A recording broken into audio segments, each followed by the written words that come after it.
Now we are going to discuss the development of embryo and childbirth. After the fertilization, when zygote attached to the inner membrane of the uterus endometrium, further development occurs inside the uterus. And how the embryo is going to be developed of the total 9 months of a gestation period or 270 to 280 days, which is the period taken for complete development of an embryo. You see that now during the development of an embryo, we can observe that few membranes are formed around the embryo itself. First one is the chorion. Chorion is the first membrane which forms around the embryo. This membrane which forms around the embryo is a few cells of the embryo. Few cells of embryo initially growing, and they are coming out of the embryo in the finger-like projections, in the shape of finger-like projections, and slowly coming out of the embryo, and slowly the blood pools also forms around the finger-like projections arises from the embryo, and later these finger-like projections are attached to the uterus. Right? When the finger-like projections are attached to the uterus, and uterus also participated or contact with the finger-like projections, and both of them they togetherly performing a special kind of structure called placenta.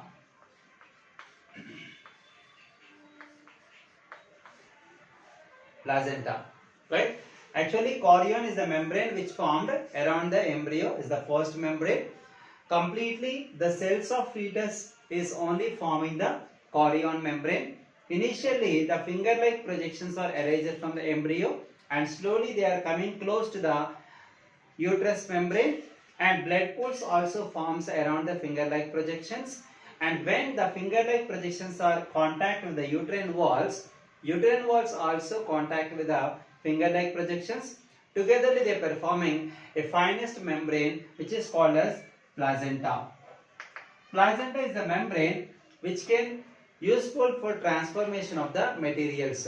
Means nutrients from the mother to the baby development, and what waste materials are produced in the embryo is to be received by the uterine walls, and diffusion of oxygen, carbon dioxide, every material from the embryo to the uterine wall and uterine wall to the embryo is transferred through the placenta membrane. Most probably this placenta has formed the 12th week of pregnancy.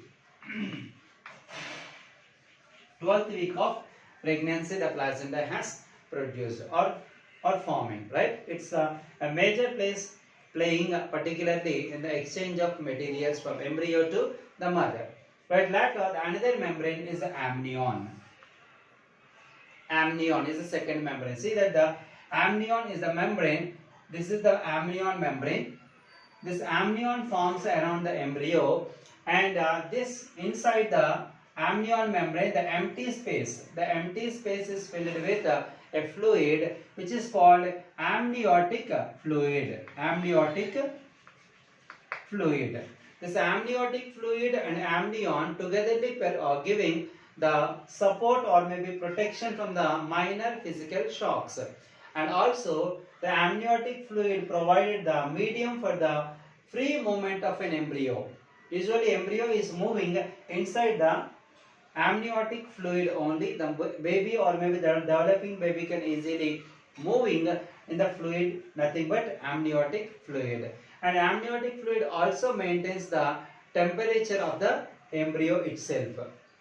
That's the most important part of the amniotic fluid. It gives the minor physical shocks protection from, and also it can give the medium for the easy movement of the embryo, and also maintains the body temperature, right? And this is regarding the second membrane which forms around the embryo. And the third membrane is allantois. Third membrane is called allantois.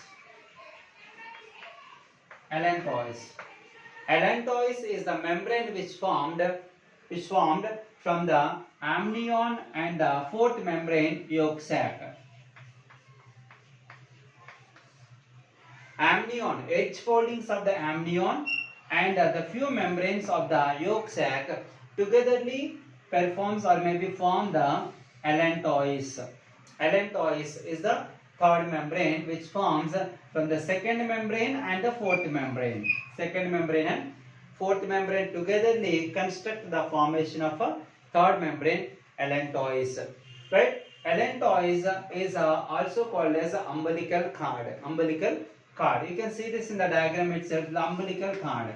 This is the tube-like connection from the embryo to the mother or embryo to the uterine wall. We can see the connection. This is a tube-like structure. This umbilical cord is connected to the placenta. Umbilical cord is connected to placenta for effective transformation of the materials. Actually, placenta is the membrane which exchanges the materials, but umbilical cord is also performing the same function. It is also connected to the placenta, but comparatively placenta, the umbilical cord is effectively exchanging the materials from the mother to the baby or maybe the embryo itself. Later, the last membrane is called yolk sac. Last membrane is called yolk sac. Actually, the yolk sac function is it helps in the formation of allantois along with amnion, and usually the yolk sac is playing a major role for preventing the heat loss from the body of embryo itself. This is another important function of yolk sac. And usually, according to the book, they are telling that there is no specific function is mentioned in the yolk sac. But according to the functions carried by the yolk sac, we can say that it helps in the formation of allantois and also acting like a insulator. Insulator in the sense of it can preventing the heat loss from the body of embryo, right? And after the formation of all the four membranes around the embryo has completely developed, and this will take nearly 9 months of time. 9 months or usually 280 days. 280 days. From the zygote to the complete development of the baby, there is a certain period of time is needed, that is 9 months generally or 280 days. This period of time is called gestation period.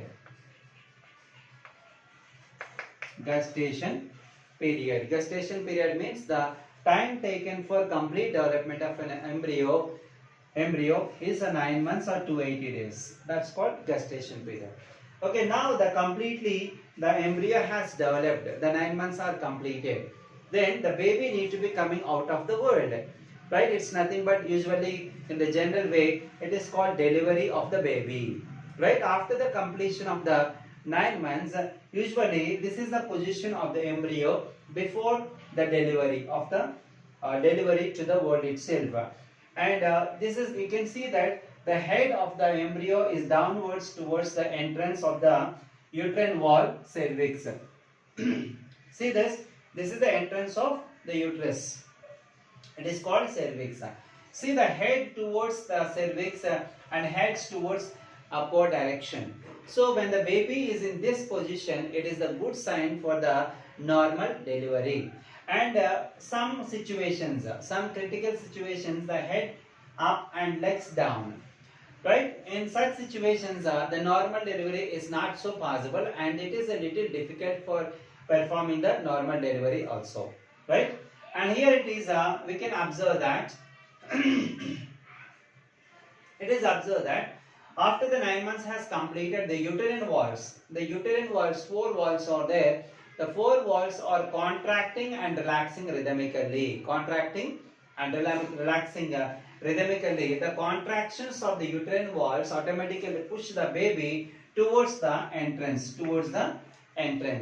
Whenever these walls are contracted, automatically they push the baby towards the entrance.